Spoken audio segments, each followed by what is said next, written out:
ഒരു kilo ration വാങ്ങണമെങ്കിൽ പോലും കൈവിരൽ പതിപ്പിക്കേണ്ട രാജ്യം. എല്ലാ ആനുകൂല്യങ്ങളും യഥാർത്ഥ കരങ്ങളിൽ എത്തുന്നുണ്ട് എന്ന് ഉറപ്പുവരുത്താനുള്ള ഈ നിശ്ചയദാർഢ്യം നല്ലത് തന്നെ. എന്നാൽ ഏറ്റവും വലിയ ജനാധിപത്യ രാജ്യമെന്ന് അവകാശപ്പെടുമ്പോഴും അവിടെ എന്നോ ഉയർന്നു വരുന്ന കള്ളവോട്ട് കലാപരിപാടി പൂർണ്ണമായും തടയേണ്ടതല്ലേ?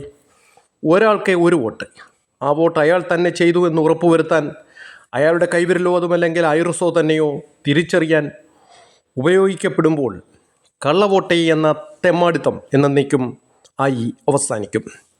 ഇക്കഴിഞ്ഞ തെരഞ്ഞെടുപ്പിൽ പയ്യന്നൂർ ഉൾപ്പെടെയുള്ള മണ്ഡലങ്ങളിൽ നിരവധി കള്ളവോട്ടുകൾ ചെയ്യപ്പെട്ടു എന്ന ആക്ഷേപമുണ്ട്.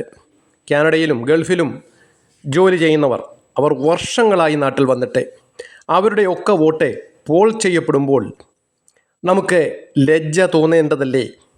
അതിനെ തടയിടണ്ടേ? ഈ മാറ്റം അനിവാര്യമല്ലേ?